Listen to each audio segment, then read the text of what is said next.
Assalamualaikum warahmatullahi wabarakatuh. Pemirsa Bangoswari TV, kembali lagi dengan saya Mila Hajirotima di Kabar Bangoswari. Saudara sekalian, hari ini saya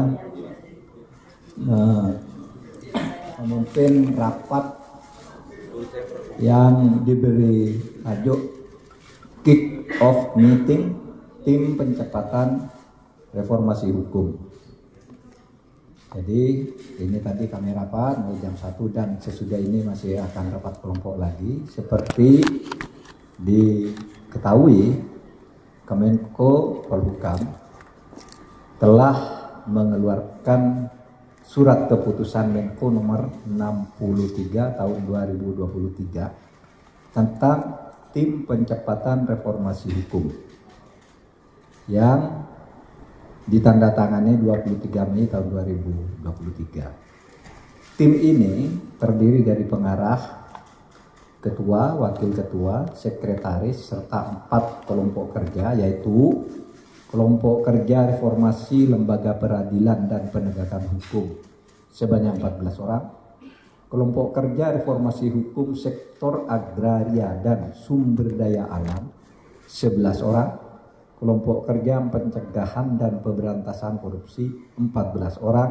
dan kelompok kerja reformasi sektor perundang-undangan 11 orang. Anggota tim ini berasal dari unsur pemerintah, praktisi hukum, akademisi, dan tokoh masyarakat yang memiliki kredibilitas, bisa dipercaya, serta kemampuan, kapabilitas sesuai dengan bidang kepakaran masing-masing. Tim ini memiliki masa kerja berdasar SK ini sampai 31 Desember 2023 dan nantinya sesuai dengan kebutuhan bisa saja diperpanjang dengan keputusan Menko yang baru. Latar belakang dibentuknya Tim Percepatan Reformasi Hukum karena sekarang ini terdapat berbagai permasalahan hukum yang ditemukan di sektor peradilan dan penegakan hukum, seperti kasus tindak pidana korupsi yang dilakukan oleh oknum Hakim Agung, padahal putusannya sudah inkrah. Permasalahan sektor agraria dan sumber daya alam yang di dalamnya rentan adanya penyelewengan hukum oleh mafia pertanahan dan pertambangan, seperti sertifikat ganda, beralihnya sertifikat tanpa diketahui oleh yang punya, berpindahnya saham kepada seseorang tanpa transaksi yang sah, itu banyak sekali. Dan itu kemudian kalau jadi masalah digiring ke pengadilan, baik pengadilan perdata maupun pengadilan pidana, dan biasanya mafianya yang menang atau menentukan jalannya hukum itu sendiri. Sehingga ini menyebabkan terjadinya penurunan indeks persepsi korupsi Indonesia di tahun 2022 yang merupakan penurunan tertinggi dalam sepanjang sejarah penjajakan indeks persepsi korupsi. Dan ada juga permasalahan pada sektor peraturan perundang-undangan yang memerlukan perbaikan secara komprehensif. Saudara, tim ini akan melahirkan naskah akademik dan rancangan peraturan perundang-undangan tentu saja, tetapi jangan salah paham, hasilnya nanti tetap akan disalurkan ke institusi-institusi yang berwenang, yang harus dikeluarkan dengan undang-undang, nanti tentu masuk ke prolegnas. Yang agak mendesak dan harus segera dikerjakan tetapi memenuhi syarat ya bisa saja juga dengan Perpu. Bisa juga cukup dengan PP, bisa juga dengan Perpres atau peraturan menteri. Nanti semua ini akan dicoba diidentifikasi agar ada jalan keluar terhadap masalah-masalah yang sekarang macet penanganannya secara hukum karena hal-hal adanya mafia, transaksi politik, tumpang tindih peraturan perundang-undangan dan sebagainya. Tim Percepatan Reformasi Hukum akan menyusun agenda prioritas dan strategi dalam melakukan perbaikan hukum di Indonesia. Selanjutnya hasil tim kerja ini akan diserahkan kepada Bapak Presiden dalam bentuk rekomendasi untuk menjadi pertimbangan Presiden menyampaikan arah kebijakan kepada kementerian lembaga terkait untuk melakukan perbaikan. Rekomendasi hasil kerja tim dapat dibuat dalam 3 kategori. 1, quick wins, yang selaras dengan program kementerian lembaga dan dilaksanakan hingga akhir tahun 2023. Itu artinya menunjukkan prestasi yang cepat dan benar gitu, dan berani itu kira-kira.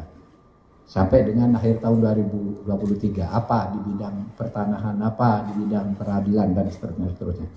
Yang dari jangka pendek sampai dengan berakhirnya masa pemerintahan periode 2019-2024. Ini yang nanti sesudah quick win.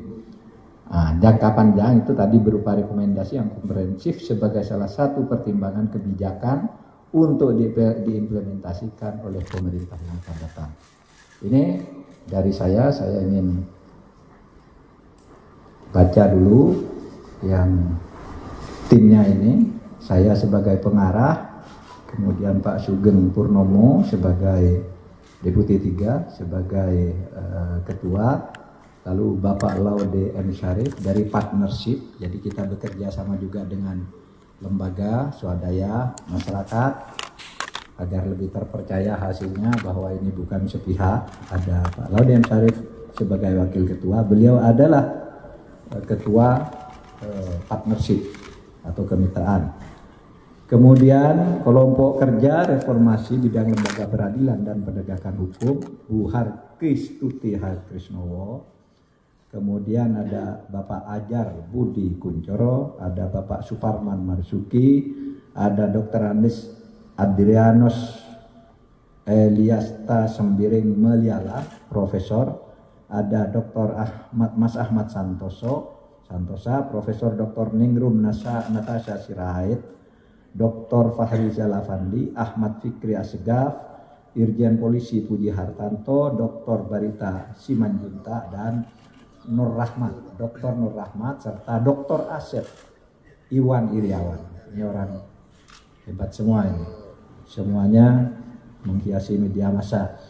Kemudian kelompok reformasi hukum sektor agraria dan sumber daya alam ada Profesor Haryadi Kartodiharjo. Kemudian ada Imam Marsudi, ada Pak Faisal Basri, Profesor Maria S.W. Sumarjono, kemudian Sandrayati Munyada, Profesor Abrar Salam, kemudian Ianse Arizona PhD, Siti Maimunah PhD, dan Pak Eros Jarot sebagai pelaku penggiat advokasi mafia tanah. Ada Pak Yunus Husen untuk kelompok kerja pencegahan pemberantasan korupsi. Kelompok kerja pencegahan dan pemberantasan korupsi Yunus Husen. Kemudian ada Rizal Mustari, ada Toto Dwiantoro, kemudian ada Adnan Topan Husodo, ada Danang Widoyoko, ada Rimawan Pradipya, ada Mutia Gani Rahman, ada Dadang Tri Sasongko, ada Yanuar Nugroho, ada Wuri Handayani, kemudian Najwa Shihab, dan Bambang Harimurti. Dan yang terakhir, kelompok kerja reformasi sektor peraturan perundang-undangan, Profesor Susi Dwi Haryanti, kemudian Erwin Muslimin Singajuru, Bivitri Susanti, Dr. Zainal Arifin Mukhtar, Ferry Amsari, Erasmus A.T. Napitupulu, Profesor Amiruddin Ilmar, kemudian Fitriani Ahlan Sarif, dan Dr. Adam Muhsi. Saya kira itu dari saya sebagai informasi. Saya persilahkan kalau ada yang mau tanya. Demikianlah kabar Bangun Sore kali ini. Kita akan kembali di kabar Bangun Sore berikutnya. Saya Mila Hajar Fatimah beserta seluruh kru kerabat kerja yang bertugas undur pamit. Billahi taufiq wal hidayah. Wassalamualaikum warahmatullahi wabarakatuh.